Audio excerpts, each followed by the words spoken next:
Hello again, everyone. Terry Earthwind over at Consortium, and I have a really interesting guest yet today, Emily Marchese. Emily, thanks for stopping. Thanks so much for having me. Well, I am excited to hear what you do, and ladies and gentlemen, you are going to be excited what she does in the great city of New York, New York. Emily Marchese, what are you doing? Yeah, thank you. I am the executive director of Reach Out and Read of Greater New York, and we support over 250,000 children in the New York City area in early literacy. And we do that by training pediatricians on early childhood literacy, the best ways to support that conversation with parents and caregivers, so that every time a parent or caregiver brings their child to a well child visit from 6 months to 5 years old, as part of that well child visit, the pediatrician is speaking with them about the best ways to be reading books at home every night, how to ask questions that engage the child as appropriate to their age level, and how to use the book as a tool. And in that visit, we also provide the pediatricians with age appropriate, developmentally appropriate, and linguistically appropriate books that they can give the child as the start of their home library. So by the time the child turns 5, they will have at least 10 books in their home library that comes from the Reach Out and Read program. And through this, we serve over 250,000 children every year with ambitious goals to increase that over time. We're a very small team with a huge impact. That's amazing. That's amazing. Thank you. It's not like hawking books on the street corner, but it's powerful, Yeah. very powerful. Yeah, Yes. because there's a lot of parents out there that don't have a clue. Doesn't mean they don't love their kids; they just don't have a clue.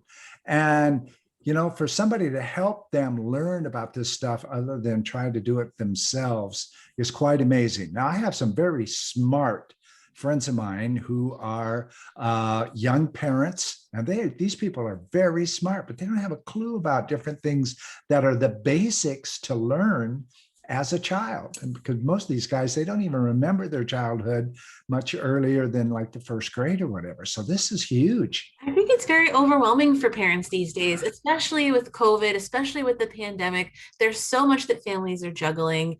And I think to have that added support and guidance from the pediatrician, who's one of the most trusted people in a new parent's life in particular, is so critically important. And it supports the literacy, but it also supports early relational health and the social emotional development of the child, because it really gives the pediatrician a wonderful foundation to build that relationship with the child and turn the doctor's visit, which can be scary. I mean, sometimes there's shots that are involved, and it kind of changes the tenor of that appointment to something really fun and joyful, and gives an avenue of conversation between the parent or the caregiver and the pediatrician, which is so important. And it embarks their journey of a love of reading, which we're so happy to support, as we know that's so important for young children as they develop in their educational careers.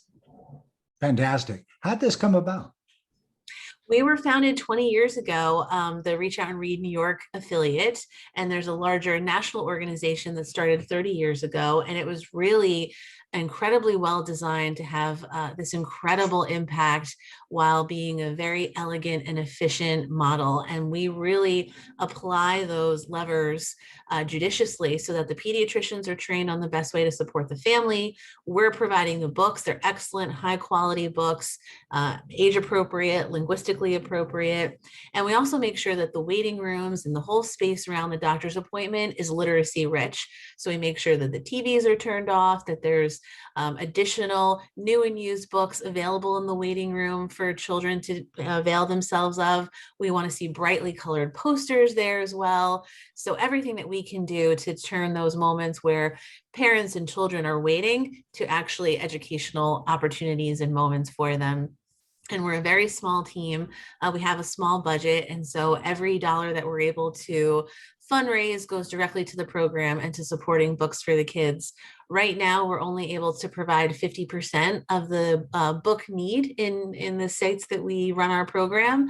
And our goal is to make that 100%. And so every contribution helps us get there. I love it. I love it. What an amazing story. And here you started earlier this century. I love saying that. It's fun. Right? That's right. So What are you seeing as the impact in this last 20 years? Now, you haven't been there for 20 years, obviously, but what is the difference in the impact that's noticed in say, one of the boroughs or New York City as a whole? Yeah, we've had 17 different research studies that have been done showing the percent difference in literacy rates for a Reach Out and Read affiliated clinic or hospital versus one without a Reach Out and Read program. And it can be as high as 17 to 20% improvement in literacy rates, particularly in low income neighborhoods. And we have a lot more studies that folks can read through on our website. And really, there's so much more beyond that significant percent improvement, but Right also on. the families who go and receive their well child appointments through a Reach Out and Read clinic are more likely to continue to receive all those well child visits, which is so important in terms of preventative health and getting ahead of childhood illnesses as well. So there's so many benefits to the program that are beyond the literacy scope. Right on, right on. We're way over time, and I regret saying this. That's our wrap, ladies and gentlemen. Please share this. This is great information.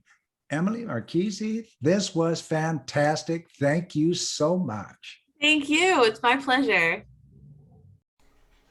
Consortium, the business model for the 21st century.